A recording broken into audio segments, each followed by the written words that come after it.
In this tutorial, you're going to learn about when lower back pain exercises don't work versus when they do work. Why is this an important topic? Well, number one, a stronger core doesn't mean reduced lower back pain, either in the moment or in the future. Because the amount of people that I speak to, that I coach, that comment on YouTube videos that say, I've done X, Y, and Z core exercise, my core got stronger, but my pain didn't reduce. This is very simply coming down to the core exercises, number one, aren't working for them, or they're doing them at the wrong time. So what we're going to do in this tutorial is find out a bit more context around why they don't work and when they do work. So when don't they work? Well, number one, if you're in pain. Now, again, many people perceive that an exercise or a group of exercises that they do, and it could be some that I've suggested in the past, like a plank, a side plank, or the McGill Big Three or something like that. Again, they can work, but there are times when they don't work. And number one, as I've mentioned, is when you're in pain. Because right at the very beginning, in the introduction, I mentioned getting a stronger core or doing core exercises doesn't mean reduced either lower back pain or risk of lower back pain. What we have to understand is that there are mechanisms in place that could be exacerbating the lower back pain whilst you're doing those exercises. So what we have to understand first is establishing what is the pain trigger, what is the mechanism that is triggering the pain and making it worse. And if we can eliminate, reduce, adapt those triggers, what we're then doing is creating the space, because we're now becoming pain-free, to start using exercises.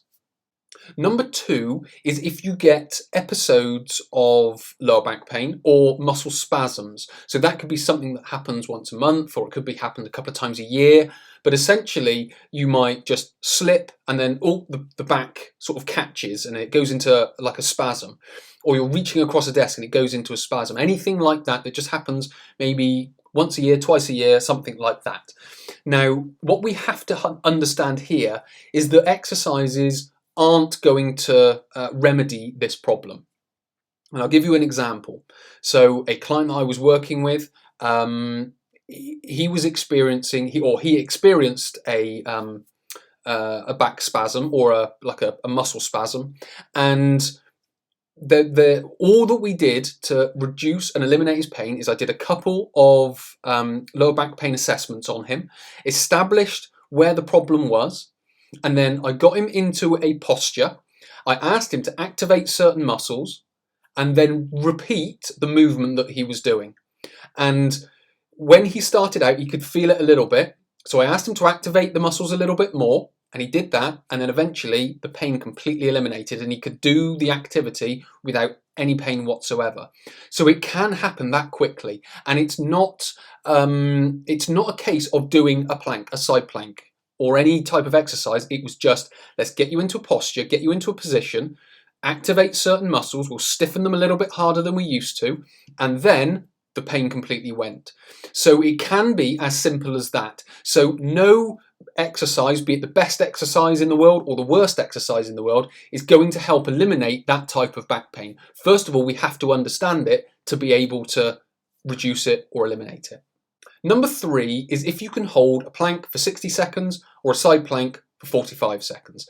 These are my sort of anecdotal baselines that I use. If I've got someone and I test their core endurance with a plank or a side plank and they hold it for longer than that, it is not going to be a big focus of mine to build up that endurance much more.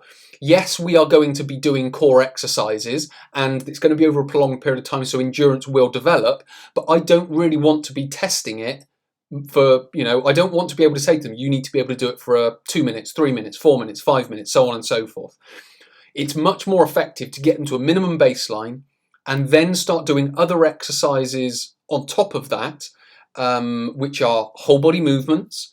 We're challenging it with weight as well, which is going to build endurance naturally if we're doing an exercise program using whole body movements, and then building the movements in, which is going to reduce the stress on the spine or move the stresses away from the spine and be able to continue that whole body endurance, if you will, and whole body strength rather than just focusing on the core.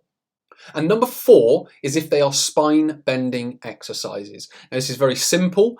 If you are doing exercises like a sit-up, like a crunch, like a side bend, like a back extension, or even a twisting exercise like a Russian twist, these exercises aren't going to be doing your spine any good. In some respects, there is a greater chance that it's going to be doing it some harm. So, for example, a back extension puts excessive compression around the spine. It can also aggravate and inflame the facet joints on the back of the vertebra. With sit-ups and crunches, it can flex the spine. If you go to the end ranges of flexion, you're going to be increasing your chances of disc bulges, disc herniations.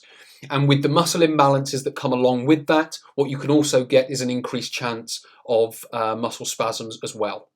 When do lower back pain exercises work? Well, number 1 is kind of the reverse to what we talked about before, is if you have reduced pain, you've created a pain-free period of time, you can then start doing some exercises to build up some extra resilience, some extra margin of error within your core, so you can go about everyday life with a greater buffer before lower back pain can kick in.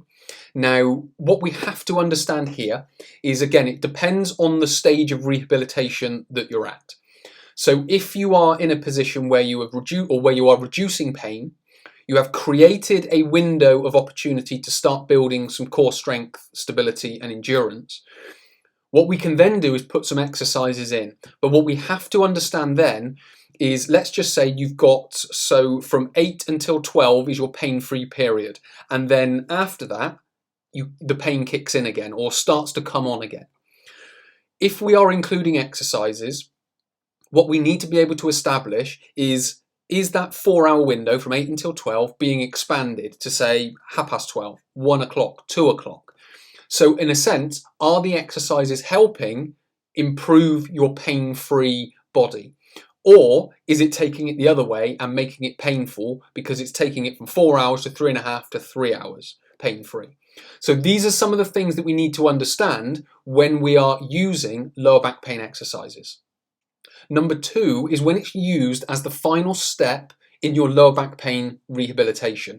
Now, as I've mentioned here, during my coaching, I can do certain bits which will eliminate it immediately. There are other bits that can be done that can be sort of putting the building blocks in place. But again, we have to do it at the right time. And when it comes to individual exercises, some might be useful in the more initial periods of rehabilitation. But when we're talking about exercise workouts, that will come a lot later because it's going to be putting a lot more pressure on the muscles to work. It's going to be putting more stresses on the joints and other connective tissues around the spine. So we have to build up, well, first of all, we have to reduce the pain, and then we have to build up the capacity for those tissues to cope with those workouts. Number 3 is if you can't hold a plank for 60 seconds or 45 seconds on either side.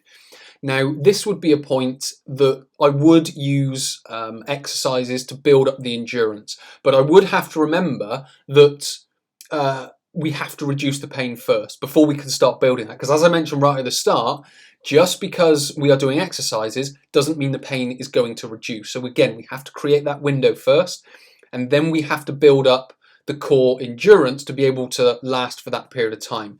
And the other thing that we need to be able to do, certainly with the side plank, is if we have a discrepancy between right and left or left and right, we have to get those more balanced. So if you can hold it for 45 on the left, but only 25 on the right, instead of trying to build up the core strength and stability all round, we are going to need to build up the weaker side to try and even that out.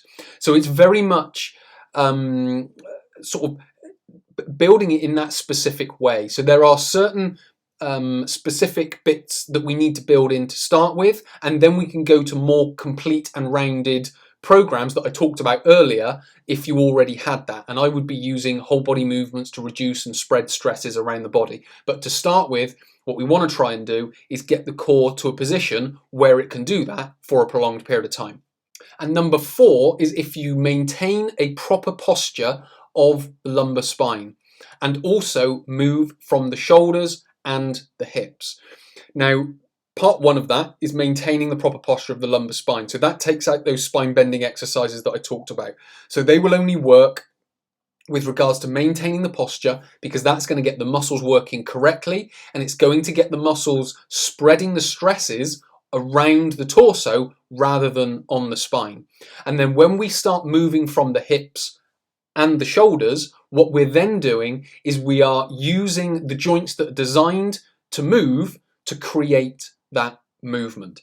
So what we need to be doing is building up these pieces to be able to get to a point where we can use these exercises. So to quickly summarize what we've talked about, when it comes to lower back pain exercises and when they don't work and when they do work, what we have to understand is that if you're in pain, they're not going to work. If you experience episodes of pain, again, exercises aren't going to work. If you can hold a plank or a side plank, or a plank for 60 seconds, side plank for 45 seconds either side, again, we don't really need, it's not that they're not going to work, it's that we don't really need to use them to, once we're at that level. We can start to move on and talk about sort of more whole body movements and spreading stresses, so on and so forth. And then the final one is if you're using spine bending exercises. What we have to do is be a little bit more intelligent with it and start using a more effective rehabilitation program, which involves consultation and assessment to understand the lower back pain, then building in core skills and fundamental movements to start reducing it, and then finally we can add the exercises in at the end. And finally, when do they work? Well, if you've reduced pain, so you've gone through that understanding of lower back pain and reducing it, you're now in a position to start building up the resilience and how robust the core is against the rigors of everyday life. If it's the last step of the rehabilitation program, which basically is added on from the last one, if you can't hold a plank for 60 seconds or 45 seconds, it's useful to build that up to that point, but we have to do that once we've reduced the pain. And then finally, we have to maintain the proper posture of the spine and move from the hips and the shoulders. So many thanks for watching. Hopefully this has been helpful. My name is Chris from Christopher Holt Training. I'll speak to you in the next tutorial.